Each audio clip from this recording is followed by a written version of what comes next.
2026 शुरू होने वाला है। 2025 में पार्लियामेंट सेशन खत्म हो चुका है। क्या 2026 में ईयर ऑफ बिग चेंजेस, मैं बात कर रहा हूं बीजेपी के अंदर चेंजेस के अंदर, क्या बहुत सारे लोग जाएंगे मार्गदर्शक मंडल में, एक नया कैबिनेट, एक नई पार्टी खड़ी होगी। और वैसे ही कांग्रेस में क्या ईयर ऑफ बिग चेंजेस हो रहा है, क्योंकि लास्ट पार्लियामेंट सेशन में प्रियंका गांधी पूरी फ्रंट पे थी, फोर फ्रंट में थी। राहुल गांधी तो कहा है बीच में अब्रॉड थे, पर जब सीडब्ल्यूसी की मीटिंग होती है तो उसमें प्रियंका गांधी किसी को दिखती नहीं। तो लोग कह रहे हैं कि एक म्यान में दो तलवारों का काम हो रहा है। तीसरी चीज, क्या बड़ी चेंज उत्तर प्रदेश में आने जा रही है, जहां पे एक मीटिंग बहुत चर्चा में हुई कि ब्राह्मण एमएलए मिले, तो क्या योगी आदित्यनाथ जी को हटाया जा सकता है एज मुख्यमंत्री। दूसरी तरफ बात यह आ रही है कि नई पार्टी संघ सब मिलके उनके चेहरे के अंदर ही चुनाव लड़ेगा, और चुनाव कब होगा उस पर राजगोपालन जी के पास कुछ खास जानकारी है, तो वो भी डिस्कस करेंगे। बेसिकली हम 2026 के की इवेंट्स बहुत ब्रीफली और तेजी से डिस्कस करेंगे, क्योंकि एक बड़े चेंजेस के लिए हम बिल्डअप कर रहे हैं। बीजेपी से शुरू करते हैं, जहां पे ना यूपी का प्रेसिडेंट ना राष्ट्रीय प्रेसिडेंट बहुत देर से पेंडिंग था, और दिसंबर के एंड में सडनली डिसाइड होते हैं। Thank you sir for joining.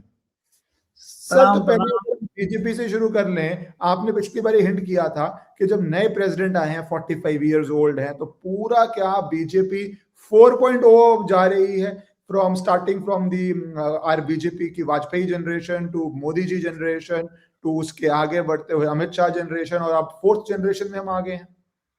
और इसका कैबिनेट में क्या असर होगा? ईश्वरन भंडारी शो के लिए मेरा प्रणाम, आपको दर्शकों के लिए प्रणाम। जो आपने इतना 5 मिनट का आपने लेक्चर दे दी ईश्वरन, मैं एक जवाब पे दे दूंगा।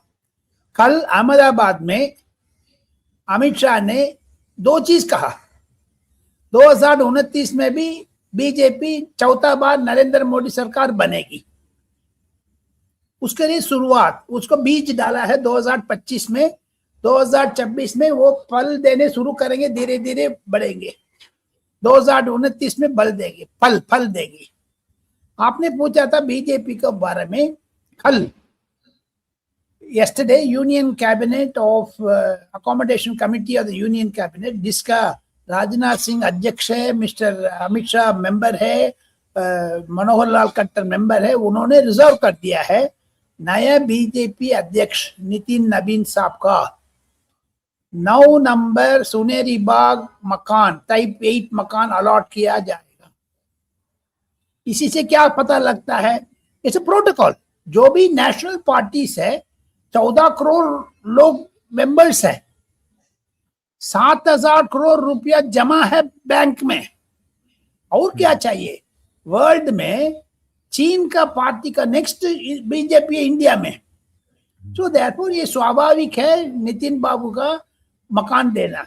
लेकिन इलेक्शन कमीशन में जो भी रिकॉग्नाइज किए प्रोटोकॉल वाइज, सोनिया गांधी को भी मिली थी, तब उन्होंने जो 10 नंबर जनपद रखा था, और मायावती को भी मिला रखा है 95 लोधी एस्टेट, सबको मिला है। ये सरकार का नियम है सुप्रीम कोर्ट ऑर्डर्स के ऊपर। ये 1994 में सुप्रीम कोर्ट का ऑर्डर है, जो भी नेशनल रिकॉग्नाइज्ड पार्टी उसको। अच्छा, अभी रिजर्व प्लस सिक्योरिटी दे रहे, ये सारा चीज साधारण नहीं है। अभी देखिए, नितिन बाबू आने के बाद 6 राज्य का दौरा कर दिया है इस 15 दिन का अंदर अंदर। फर्स्ट उन्होंने तमिलनाडु किया है, रिव्यू किया है, पुदुचेरी किया है, अभी अगले हफ्ते केरला जा रहे, परसों असम में था, बिहार होकर के आ गया, दौड़ शुरू हो गया। नड्डा साहब बीजेपी ऑफिस में आने के लिए धीरे धीरे बंद कर रहे, सारे की सारी कमान नितिन बाबू को दे दिया है। जो मुझे सुनने में आ रहे, विजय जो तावड़े साहब है, जो जनरल सेक्रेटरी, वो मिस्टर नितिन नवीन को साथ सब जगह पर जा रहे हैं। असम भी जो करके आ गया। इसी से पता लगता है यंगस्टर्स का, जो जेनजी नेपाल में भूकंप बनाए थे, इंडिया में भी करना चाहते थे राहुल गांधी एंड अदर्स, वो कुछ नहीं था। आखिर में नरेंद्र मोदी ने चमत्कार कर दिया है। भूपेंद्र यादव का नाम था, मनोहर लाल खट्टर का नाम था, कोई औरत आ जाएगा, इतना इतना अफवाह उड़ा रहे थे बड़े बड़े पत्रकार इंक्लूडिंग मी। कुछ नहीं पता लग रहा क्या हो रहा है उधर। हम लोग खोद करके खबर लेके आते थे पिछले 40 दिन वर्ष में, अभी 4 साल से कुछ नहीं हो पा रहे, क्योंकि ये सिर्फ 2 आदमी के बीच में है। इसीलिए तो उद्धव ठाकरे ने कहा है 2 गुजराती बिगाड़ जो बॉम्बे इलेक्शन को खराब करेंगे करके, लेकिन 2 गुजराती के बीच में सारा कुछ है।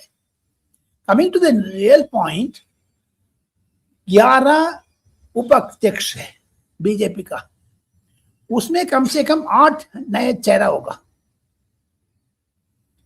8 जनरल सेक्रेटरीज है, क्योंकि इंडिया का 4 जगह पर डिवाइड किया, एक एक रीजन का, east west north south, 2 general secretary appoint किया था वेंकैया नायडू टाइम पर। लेकिन अभी जगत प्रसाद नड्डा साहब ने 8 जनरल सेक्रेटरीज रखा था, मैक्सिमम कैपेसिटी 8 है as per election commission guidance and BJP rules and regulations. इस 8 में ईश्वरन बाबू 6 यंगस्टर होगा। नरेंद्र मोदी का कहना यह है, बियॉन्ड नरेंद्र मोदी अमित शाह 2047 विकसित भारत का जो सरकार का 100 साल का जो बनाना चाहते हैं, उसमें बीजेपी को लेके जाने में नितिन नवीन का टीम का श्रेय होना चाहिए। इसमें कौन कौन होंगे? नरेंद्र मोदी साहब, नड्डा साहब, मिस्टर अमित शाह, नितिन बाबू बैठ करके कोई लिस्ट तैयार कर रहे हैं। यंगस्टर्स जरूर आएंगे। इसमें टोका टोकी करने के लिए पार्लियामेंट में तो 2 पहलवान रखा है, मिस्टर अनुराग ठाकुर और नितिकांत दुबे। इसके तरह पार्टी में भी लेके आ जाएंगे कोई अकड़म तकड़म बोलने वाले, टिट फॉर टैट, जो तू में है नहीं, उससे भी बहुत होगा आगे से। अभी उसका इशारा नितिन बाबू ने कह दिया है, राहुल गांधी का हमला करने शुरू कर दिया। इन नटशेल, आपने मुझे क्वेश्चन पूछा था, नरेंद्र मोदी का टीम has been, नितिन बाबू का team, they selected themselves and ये बहुत जबरदस्त करेंगे। बीच में आने वाले 3 साल को अंदर 12 इलेक्शंस आने वाले हैं, running up to the Lok Sabha election. इसके लिए तैयार करना है। अभी तो रिचेस्ट पार्टी सर, ये तो आपने बोला संगठन तो पूरा ही चेंज होने जा रहा है। अब 11 में से 8 नए आ रहे हैं, तो बहुत सारे फॉर्मर सीएम्स, फॉर्मर मिनिस्टर्स संगठन के अंदर जो होते हैं वीपी की पोस्ट पे, अब वो ऑर्नामेंटल काम होता है, क्योंकि अब इतनी बड़ी पोस्ट के बाद वीपी में क्या ही कर रहे हैं, तो वो सब हट के अब सारा फ्रेश आ रहा है। Aggressive team, young team, working team आ रही है। पर सर, क्या कैबिनेट में भी आप इसका असर देखेंगे? नरेंद्र मोदी कैबिनेट में भी बहुत सारे सीनियर लोग क्या बाहर जाएंगे? सर जरूर जरूर जरूर बात जाएंगे। मार्गदर्शन मंडल नंबर बहुत बड़े होगा। अद्वानी, मिस्टर मुरली मनोहर जोशी है अभी 2, अभी कम से कम 8-10 होने वाले हैं। हरदीप सिंह पुरी, हाँ, हरदीप सिंह पुरी साहब का नमस्ते। ऐसे ऐसे लोगों के लिए शायद प्रधानमंत्री का मन पर है, जैसे चिराग पासवान, जैसे राम मोहन नायडू सिविल एविएशन में टीडीपी में है। जो रीजनल पार्टीज छोटे छोटे लेकर आ सकते, वाई कॉन्ट बीजेपी? ये नरेंद्र मोदी साहब को मुझे एक सलाहकार ने समझाया, ये 4 चीज बीजेपी में बड़ा ऊंचा पोजीशन में है। वो कह रहे थे कम से कम 8 यंगस्टर्स जेनजी आ जाएंगे नरेंद्र मोदी सरकार में, तो राहुल गांधी को कुछ नहीं कर सकते। Which is good for the nation, sir, के गाइड और ग्रूम हो जाएगा from young time. Which is also good for the nation when in the absence of a strong opposition, you should have a strong cabinet. Strong opposition नहीं है India में, वो श्रेय राहुल गांधी के जाते हैं, क्योंकि रीजनल पार्टी दूर हो गया कांग्रेस से। स्ट्रॉन्ग अपोजिशन, नरेंद्र मोदी का कहना यह है, पार्लियामेंट में भी जिक्र किया है, कांग्रेस आप पैर के नीचे जमीन फिसल रहे, आप सीमाल के रखो, आपको सलाह चाहिए मैं बता दूंगा, मैं अपोजिशन में 50 साल रहा हमारा पार्टी। सेकंड थिंग, ये भी रिसेंटली वंदे मातरम डिबेट में भी नरेंद्र मोदी ने इशारा कर दिया है, Congress has become MMC, Muslim Maoist Congress. So coming to the point, Eshwaran ji, प्रधानमंत्री ने मन पर तैयार कर दिया है, अप्रैल 2026 को अंदर जबरदस्त टीम पार्टी गवर्नमेंट में होगी, राजभवन भी भरेगा, लोक भवन।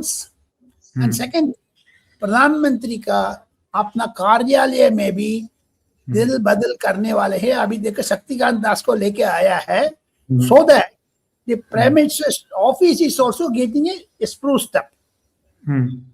सर ओवरऑल ही पूरा ही बीजेपी चेंज हो रहा है पार्टी टू गवर्नेंस। अब कांग्रेस की आपने बात करी, राहुल गांधी की करी, तो ये दिग्विजय सिंह का ट्वीट बहुत बहुत वायरल हुआ है पिछले 2-3 दिन से कि मुझे ये चित्र मिला, ये चित्र बहुत प्रभावशाली है, किस प्रकार आरएसएस का एक आगे नरेंद्र मोदी, जो पुराना चित्र है सबने देखा हुआ है, किस प्रकार नरेंद्र मोदी जी आगे बैठे हुए हैं साधारण कार्यकर्ता की तरह, अब वो प्राइम मिनिस्टर बन जाते हैं।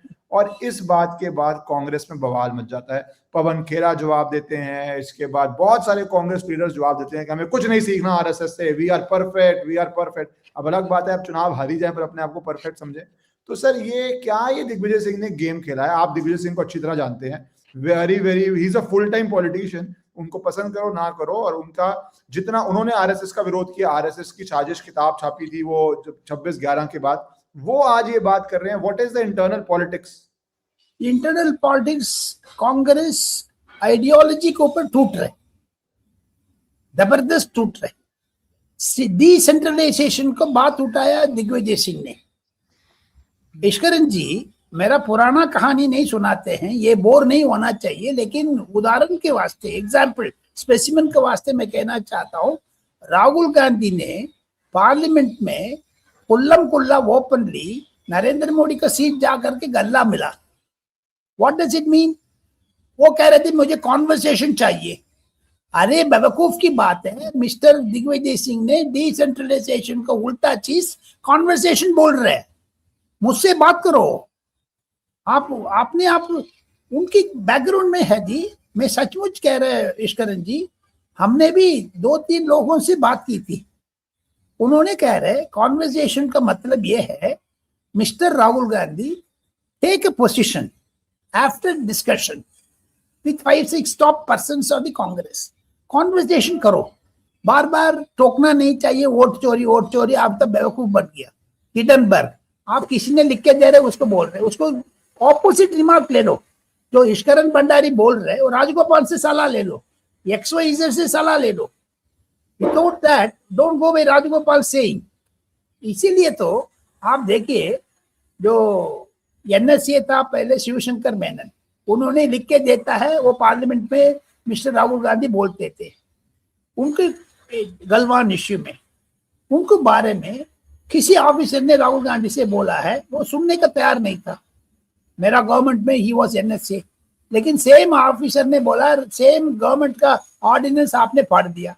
इतना कॉन्वर्सेशन क्यों ऑफिस पार्टी के अंदर नहीं कर रहा? ये दिग्विजय सिंह बोल रहा आपसे।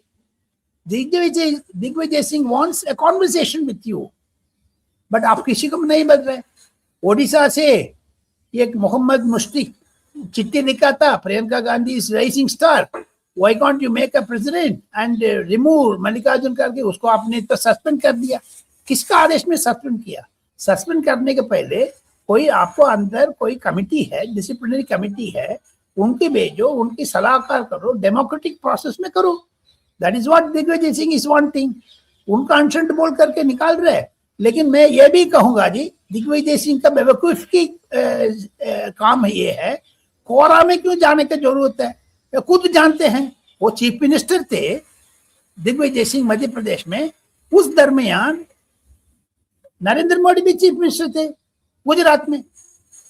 अरे आपको नहीं पता सब, ये मान लो एक पत्रकार ज्वाइन कर रहे हैं और एक्रेडिटेशन कमेटी है, मैं उसमें आए कमेटी में, आप पता लगता है एक सीनियर एडवोकेट बनने के पहले एडवोकेट पूछता है ईश्वरन भंडारी को अगले साल सीनियर एडवोकेट बना दे।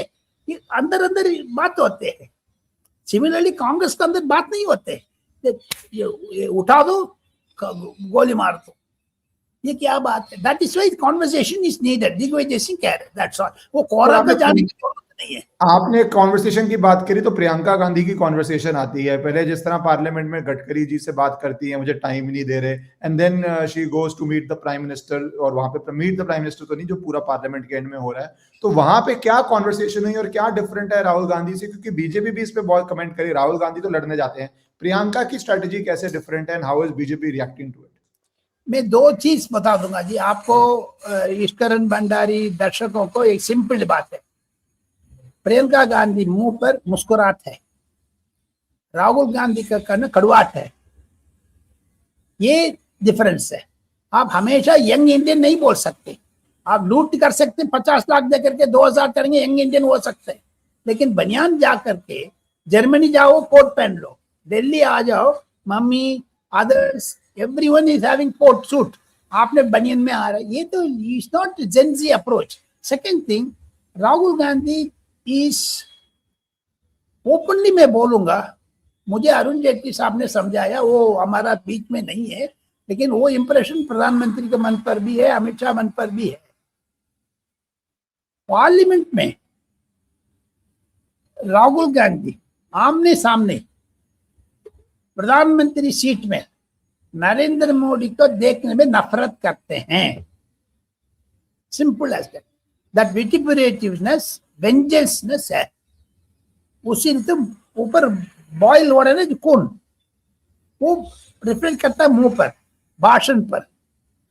पिछले 101 साल से राहुल गांधी के भाषण देखो, आग लगा देंगे दुनिया में, मिट्टी का चिटका मारेंगे, और क्या बोला, भूकंप आ जाएगा, नाइट्रोजन बॉम्ब, ये सारे नेगेटिव चीज क्यों है आपको?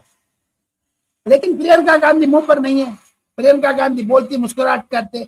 आप एक सेशन रख दो, मोदी साहब पूरा मिस्टर नेहरू को ऊपर गाली दे दो, खत्म कर दो, डोंट प्रोलॉन्ग इट, ये सुझाव दे रही है मुस्कुराहट करते करते। ये इफेक्टिव है वैसे, अगर आप बोलें एज ए पॉलिटिकल कम्युनिकेशन, कि अब जवाहरलाल नेहरू की 1000 गलतियां हैं, but he went away in 1960s, उसके बाद 60 साल हो गए, तो ये political communication definitely is more effective कि जेन जी को करने के लिए कि भैया हो गया, मेरे दादा नहीं, मेरे पर नाना थे, नानाज फादर और माय दादाज फादर, तो जो भी है ये तो सर, ये डिफरेंट स्टाइल है कम्युनिकेशन का। तो हाउ इज बीजेपी रिएक्टिंग, क्या सुनने में आ रहा है, बीजेपी कैसे इस चेंज स्ट्रेटजी से डील कर रहा है? बीजेपी प्रियंका गांधी को पसंद करती है, नहीं तो प्रधानमंत्री ने एक्सेप्ट नहीं किया होगा उनको साथ बैठने का। मिस्टर प्रधानमंत्री के परमिशन लेकर के ही अमित शाह, नितिन गडकरी, राजनाथ सिंह मिले थे। 2026 में केरला में चुनाव है, वायनाड से, केरला से प्रियंका गांधी एमपी है। केरला में कांग्रेस सत्ता में आने का अभी माहौल बन रहा है। केरला में सत्ता में जरूर आ जाएगी कांग्रेस। उसको नेतृत्व करने के लिए प्रियंका गांधी ने सीपीएम से लड़ना है। हम बीजेपी से नहीं लड़ेंगे, बीजेपी से हाथ मिला लेंगे, सीपीएम को लड़ा करके हम जीत जाएंगे, फिर बाद में देखा जाएगा पॉलिटिक्स। सेकंड थिंग, वायनाड में लैंडस्लाइड हुआ था, 400-800 लोग मर गया था, याद है आपको? कम से कम 6000 करोड़ रुपया नुक्स हो गया कह रही है। उन्होंने जा करके सबको, पब्लिक को भी कन्विंस करना है, भाई मैंने तो प्रधानमंत्री से मिल लिया है, अमित शाह से मिल लिया है, मुझे 300 करोड़ मिला, 400 करोड़ मिला, गिलाना फलाना डमकाना जगह पर मकान बन रहा है, दूसरे जगह पर रोड डाल रहे, मैंने को दिखावट के लिए कुछ करना है। Therefore, she is a positive nature. BJP encouraging it, and BJP says हमको एक विपक्ष चाहिए, आप मुझे क्रिटिसाइज करो, आप जो चाहिए हम करने का तैयार है। लेकिन इन लोगों के लिए प्रियंका गांधी पसंद है, क्योंकि Gen Z approach after triple talaq, after सबका साथ सबका विकास, after corona, women have gone much favor to Mr. Narendra Modi. वो चीज प्रियंका गांधी ने सीख लिया। That is why BJP is encouraging Priyanka Gandhi. But Priyanka Gandhi का एक प्रॉब्लम सबको आया कांग्रेस के अंदर, बीजेपी का नहीं बात कर रहा मैं, कांग्रेस के अंदर, कि पार्लियामेंट में जब उन्होंने लीड ली तब राहुल गांधी स्ट्रेंजली इंडिया से बाहर नहीं थे। अब कहा जा रहा है सीडब्ल्यूसी की इतनी इंपॉर्टेंट मीटिंग हो रही है जहां पे वो बहुत नाराज हैं कि मनरेगा का जो चेंजेस आई हैं, इंप्रूवमेंट्स आई हैं, और वहां पे क्रूशल सीडब्ल्यूसी मीटिंग में पार्लियामेंट में लीड करने के बाद प्रियंका गांधी नहीं है। तो कुछ लोग मजाक कर रहे हैं कि क्या भाई बहन में लड़ाई चल रही है, क्या कंट्रोवर्सी है, क्या स्ट्रगल फॉर पावर शुरू हो गया है, क्योंकि फैमिली रन पार्टीज में बहुत बारी हमने देखा है। और कुछ लोग कह रहे हैं क्यों वो वहां नहीं थी इतनी इंपॉर्टेंट मीटिंग में। तो क्या हो रहा है कांग्रेस के अंदर, सीडब्ल्यूसी के अंदर, और ये पूरा आपको दर्शकों को एक चीज समझाना चाहता हूँ, प्रियंका गांधी राहुल गांधी के बीच में करार मनभेद है। That does not mean that sister-brother relationship is cut. Second, Priyanka Gandhi का क्लोज रिलेटिव हस्बैंड साइड से, मदर इन लॉ साइड से कोई बीमार है, वो बिल्कुल CWC में आना चाहती थी, नहीं आ पाई है, वो extended her stay. And Rahul Gandhi ने CWG मीटिंग पर ये जिक्र किया है। मुझे 2 सीनियर लीडर्स ने, मिस्टर जयराम रमेश ने, मिस्टर KC वेणुगोपाल ने समझाया, she is on a vacation with the permission of Mallikarjun Kharge, Rahul Gandhi, etc. That does not mean she is avoiding. लेकिन अप्रोच में डिफरेंस तो है जी। अप्रोच में सपोज जो अंग्रेजी में कहते हैं ना, हाफ ग्लास फुल वाटर ना हाफ वाटर, उसी मतभेद है, लेकिन 19-20 का फर्क है, 19-100 का फर्क नहीं है। तो लड़ाई नहीं है, बट डिफरेंस ऑफ अप्रोच तो इंडिविजुअल्स की होती है। But do you see sir कि क्या कांग्रेस के अंदर अब 26 में प्रियंका गांधी को स्पेसिफिक कोई रोल रिस्पॉन्सिबिलिटी देने जा रहे हैं या नहीं देने जाएंगे? ये जो घंटी बजाया है खतरा घंटी और दिग्विजय सिंह, उसको शुरुआत है। अच्छा, लेकिन G23 कपिल सिब्बल को निकाल दिया है एक वर्किंग कमेटी में। राहुल गांधी ने बोला आप RSS है। गुलाम नबी आजाद को निकाल दिया। अभी निकालने के आदमी कोई नहीं है, क्योंकि ये माओवाइस्ट मुस्लिम कांग्रेस हो गया। लेकिन प्रियंका गांधी के रूप में मिस्टर दिग्विजय सिंह का जो कतरा घंटी बजाए ना, डिंग डिंग डिंग डिंग, यही है जी सर। इसी से सुधरना। खतरा घंटी का सर ये भी है, कुछ लोग कह रहे हैं दिग्विजय सिंह का राज्यसभा टर्म खत्म होने जा रहा है, बहुत सारे नेताओं का राज्यसभा टर्म खत्म होने जा रहा है, तो क्या अब कांग्रेस के अंदर भी 26 में राहुल गांधी पार्टी कंट्रोल में है, हाईकमांड ऑफिशियली अनऑफिशियली आपको पता ही है, तो क्या एक नया राज्यसभा कांग्रेस की तरफ से आ रहा है और वो क्या संभावित पॉसिबल नाम सुनने में आ रहे हैं? एक बिल्कुल राज्यसभा का ऊपर बातचीत चल रहे हैं राहुल गांधी का माइंड पर, उनकी सलाहकार रूप पर। अभी इस वक्त 2026 में जुलाई के दरमियान, जनवरी फरवरी अप्रैल जुलाई, इसमें 75 लोग रिटायर हो रहे हैं। उसमें 18 लोग कांग्रेस लोग रिटायर हो रहे हैं, 11 लोग जीत सकते हैं। पुराना सब जगह से मिल करके मैं कह रहा हूँ रफली बीजेपी को फुल कंट्रोल आ जाएगा राज्यसभा इस बार। कांग्रेस का जो अभी 28 नंबर है वो 23 में आ जाएगा, फिर वो तो जंप करेगा, 7 लोग 8 लोग जीत सकते हैं। जैसे राजीव गांधी ने यंगस्टर्स को अपॉइंट किया था राज्यसभा में, एक पॉलिसी बन करके, जैसे अरुण सिंह और बाकी लोग के लिए अपॉइंट किया था, Oscar Fernandes, Ahmed Patel, like that. But Rahul Gandhi का माइंड पर यह है, जो भी नरेंद्र मोदी को कच्चा गाली दिया, कब्रिस्तान भिजवा देंगे, पवन खेरा राज्यसभा MP राजस्थान से, आज सुप्रिया श्रीनाथे वो तो रोज इकोनॉमिक पॉलिसी में गाली देती है। मेरा साथ जो इकोनॉमिक टाइम्स में 89 में डिबेट में थी, इसी कांग्रेस को गाली देती थी। आजकल कांग्रेस को CWC मेंबर बन गए, वो राज्यसभा में आने वाले हैं। सेकंड थिंग, कन्हैया कुमार को क्योंकि 3 बार हार गया है लोकसभा में, उधर गिरिराज सिंह से बिहार में। Better to bring him in Rajya Sabha. आकर के जो नरेंद्र मोदी के आ जाएंगे, उनको कोई गाली देंगे।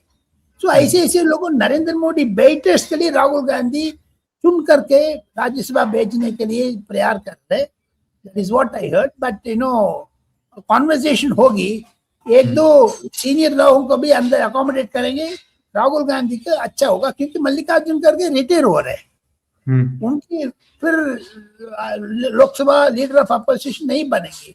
इसका कौन बनेंगे? पी चिदम्बरम साहब का और 2 साल है, वो बन सकते हैं। नहीं तो कोई यंगस्टर को बना दो, लेडी को बना दो। नहीं तो सोनिया गांधी के बीच में बैठ करके कोई ना कोई, जो रजनी पटेल है महाराष्ट्र से, नहीं तो रेणुका चौधरी, वो भी बक बक बक बक बक बक बक बक बक सुरपना कह दिया प्रधानमंत्री ने, वो भी बैठी है। तो therefore someone should become the leader of opposition. Let us wait and watch. Leader of opposition बनने के लिए वो स्ट्रॉन्ग लीडर, दूसरा बार तो दिग्विजय सिंह नहीं आएगा। यहाँ पर को बात 80 साल होने वाले हैं, राहुल गांधी से कट हो गया। कल मीटिंग पर भी बोल दिया, आपने तो मिसचिफ कर दिया, बदमाशी किया, ऐसे बोला है राहुल गांधी ने सबको। अच्छा, वो पूछा उनसे सवाल ट्वीट के बाद। अच्छा, and second thing, in the meeting also cut him out, push him out, ऐसे बोल रहे थे राहुल गांधी ने। इतना गुस्सा में उनको दूसरा बार नहीं करेंगे। माई पॉइंट इज 11 लोग में अच्छा लोग 3-4 लेके आ जाओ जो कांग्रेस को समझने वाले। नरेंद्र मोदी के बेटर्स तो अलग बात है। तो कांग्रेस संगठन मजबूर होना हो 2-3 लोग को लेके आना जरूर पड़ेगा।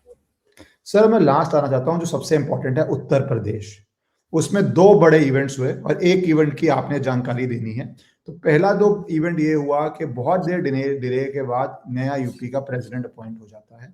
वो प्रेसिडेंट सरप्राइजिंगली उसी बेल्ट से, उसी एरिया से आते हैं जहां पे सीए में तो कुछ लोगों ने कहा इम्बैलेंस है, रीजनल इम्बैलेंस है, क्यों वहां से आते हैं, यूनियन कैबिनेट में थे तो क्लोज हैं, और क्या योगी जी के लोग कह रहे हैं कि बनती नहीं है, पॉलिटिकल राइवलरी है। तो ऐसे व्यक्ति को प्रेसिडेंट चुना जाना। दूसरी बात, फिर सडनली सुनने में आता है कि ब्राह्मण एमएलए मीटिंग कर रहे हैं। बीजेपी का कोर एजेंडा शुरू से रहा है कि हम एक आइडियोलॉजी के लिए लड़ रहे हैं, हम जाति वाली पार्टी नहीं है किसी जाति के लिए। पर ये तो शुद्ध रूप से फिर जाति पॉलिटिक्स शुरू हो जाती है, जिसमें बीजेपी का यूजुअली नुकसान ही होता है, रीजनल पार्टीज का फायदा होता है।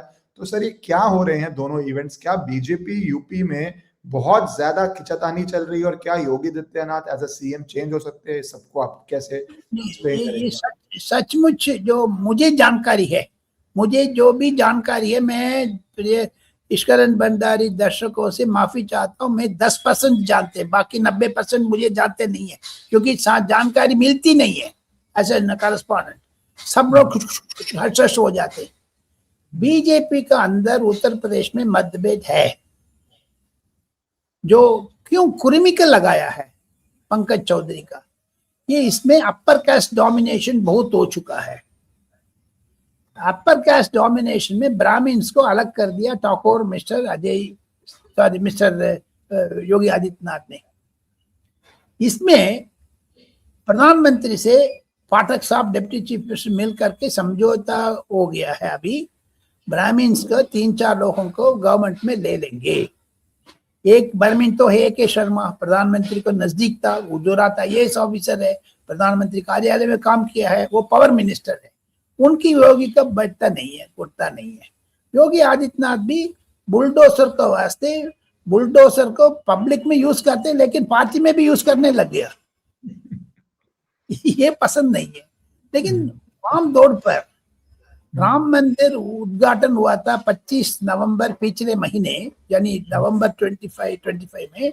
उस टाइम पर आरएसएस चीफ मोहन भागवत साहब ने उनको समझाया है 27 में अब जीतना है हर हालत में। उसको बीजेपी हेल्प करेगा, क्योंकि राम मंदिर पूरा 100% कंस्ट्रक्शन होकर के पब्लिक में डाल दिया है। ये श्रेय नरेंद्र मोदी, योगी आदित्यनाथ को जाते हैं। सपोज 2022 में राम मंदिर का आधार बनने रोक दिए होते, अखिलेश यादव नहीं तो कुछ ना चीफ मिनिस्टर बन गए होते। लेकिन भगवान की कृपा से राम मंदिर कंप्लीशन के लिए आप वापस आ गया। लेकिन और भी कार्य है, मथुरा है, कृष्ण जन्मभूमि है, बाकी सभी जगह पर भी है। आप बरकरार करके रखना है, छोटा मोटा बात को ओवरकम करना है। लेकिन मुझे लगता है उत्तर प्रदेश में उत्तराखंड को दोनों मिला करके 2027 जनवरी 14 तारीख से फरवरी 8 तारीख के बीच में महाकुंभ है। 30 करोड़ लोग एक्सपेक्ट कर रहे हैं सरकार।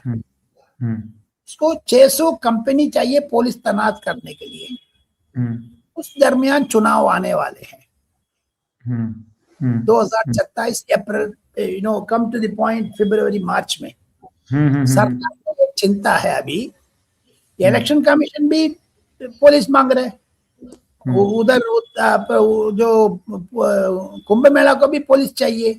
Weather to advance the election to November 26 ये भी सोच रहे हैं। नहीं तो आप अप्रैल को बियॉन्ड नहीं जा सकते आपने। ये सर पिछली बारी बता रहे हैं 10 फरवरी से 7 मार्च में हुए थे। हाँ सर, आप just seeing legislative elections in state of UP were held from 10th February to 7th March 2022। ये चीज अभी चल रहे हैं, क्योंकि यही टाइम पे आप कुंभ से बोल रहे हैं कि वो करेगा, लॉ एंड ऑर्डर इशू भी है, वो इशू भी है, तो पुलिस का तैनात करना नहीं आपने, यानी 60,000 पुलिस तो मिलना मुश्किल है आपको, 60 कंपनीज वगैरह। लेकिन ऊपर नीचे देख रहे हैं, डिस्कस कर रहे, पॉलिसी डिसीजन प्रधानमंत्री अमित शाह वगैरह से मिल करके, नितिन बाबू से मिल करके ले लेंगे। लेकिन यूपी में अभी इसको बीच में एक बढ़िया परवर जो कैबिनेट रीशफल होने वाले हैं, उसमें ब्राह्मण लोगों के लिए भी ले लेंगे, क्योंकि ऑर्गेनाइजेशन में आपने माइनॉरिटीज को, कुर्मी को अकोमोडेट कर दिया है।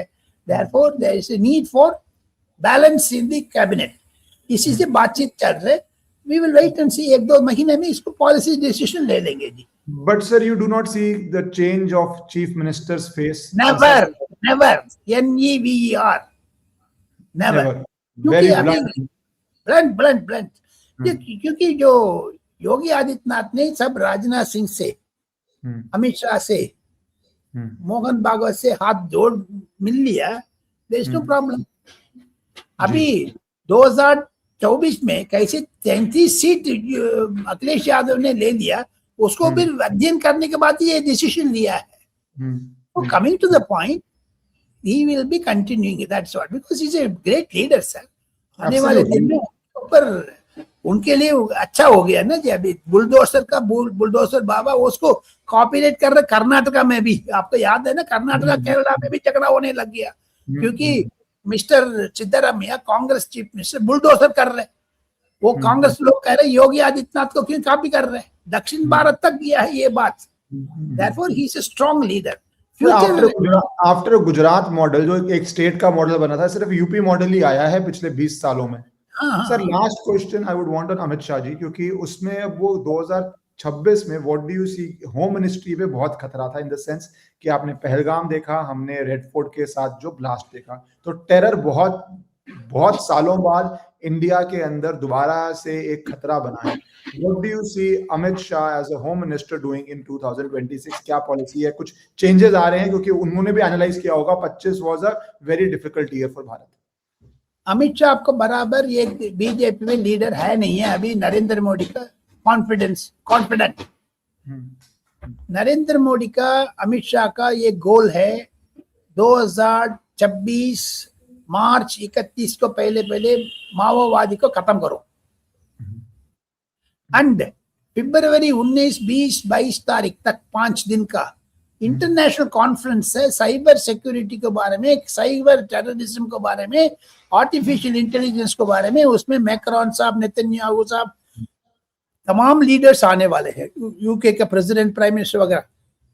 उसमें होम मिनिस्ट्री का अश्विनी वैष्णव, डिपार्टमेंट ऑफ इलेक्ट्रॉनिक्स का श्रेय है। मुझे लगता है 2026 में अमित शाह का cyber terrorism is going to be the major task for him, apart from LWE, left wing extremism।